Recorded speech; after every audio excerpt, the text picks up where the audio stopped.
Hello, boys and girls. Our book of the day today is called Little Red Gliding Hood. What does that remind you of?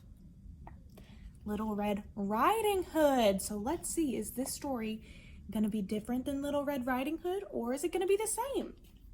Now, this story is written by Tara Lazar, and the pictures were drawn by Troy Cummings. Little Red Gliding Hood. It was winter, and the river winding through the enchanted forest was frozen solid. A girl raced to the river's edge and laced up her skates. Then she swirled and twirled across the ice. So there she is putting on her skates, and then she slid all the way here. She did fancy figure eights, lovely loops, and willowy waltz jumps. Her spins were superb. Everyone called her Little Red Gliding Hood.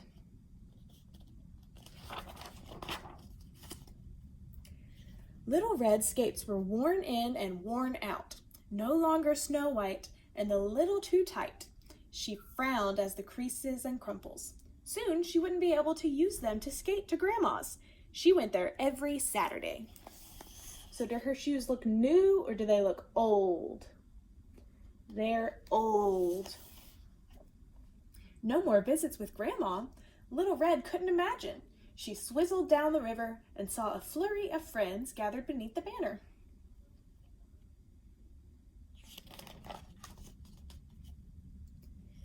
A pair skating competition. The prize, brand new skates. Oh, slippery slush, I've got to win. But Little Red needs a skating partner. The dish danced with the spoon, and Hansel spun Gretel like sugar. Little Red had no one. She asked each of her friends, too cold. Little Boy Blue just shivered and quivered. The 7 dwarfs were more interested in passing a puck around. Old MacDonald slipped and fell. E-I-E-I, ouch. Little Red shook her head. None of these partners would do. Who do you think her partner's going to end up being? Maybe Grandma could help find a partner. Little Red whisked off to Grandma's cottage, skating swiftly to avoid the big bad wolf. Over the river and through the woods to Grandmother's house I go. Little Red arrived safely. Oh, slippery slush, she said to Grandma, slumping into a chair. I can't find a partner for the skating competition. How about the gingerbread man? He's very sweet, said Grandma. But he's much too fast. I can't catch him, said Little Red. I bet Baby Bear would be right for you, said Grandma. But Goldilocks thought so first. Oh, I know who, said Grandma. The 3 little pigs just moved into the brick house next door. You should ask one of them.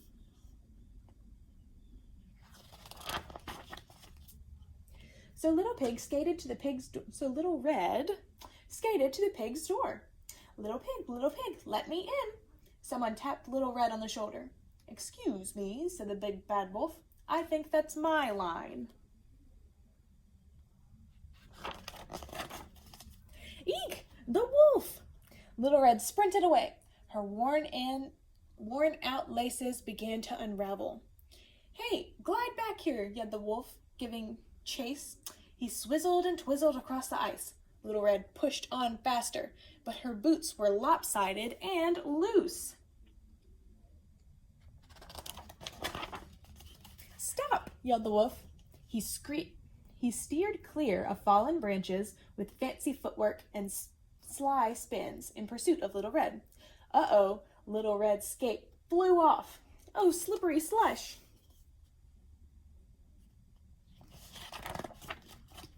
The wolf jumped in front of Little Red and caught her. Little Red shivered with fear. Ow! You're wonderful, the little wolf gently put Little Red down. What? You're a super skater, but I was trying to warn you, your laces are untied. Oh, Little Red couldn't believe it. This was the big bad wolf? Happens to me all the time, said the wolf. My skates are older than Rip Van Winkle. Little Red stared at his worn-in, worn-out pair of skates, and then she had a grand idea. The day of the competition, Little Red arrived early. She laced up her worn-in, worn-out skates, hugged Grandma, and stepped onto the ice. Trumpets blared with a fanfare, announcing the official warm-up, but the competitors swirled and twirled, and dark figures came zooming towards them. A boy cried, "Wolf!"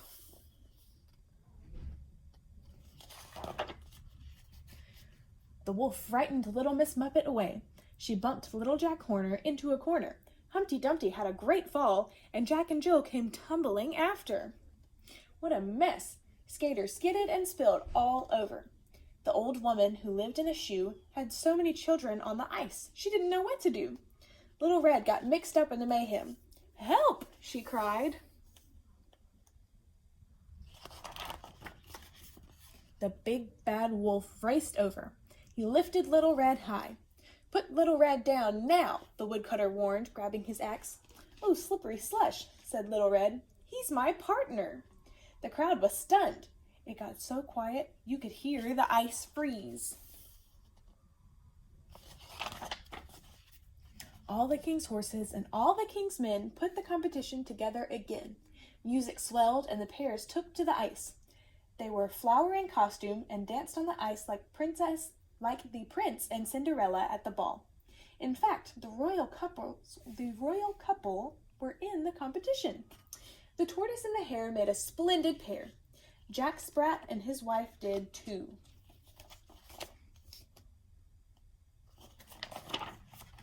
Then Little Red Gliding Hood and the big bad wolf swizzled and twizzled across the ice. They did fancy figure eights, lovely loops, and willowy waltz jumps. Their spins were superb. No one could believe the big bad wolf was actually good. That's a performance I'll remember happily ever after, cheered Grandma.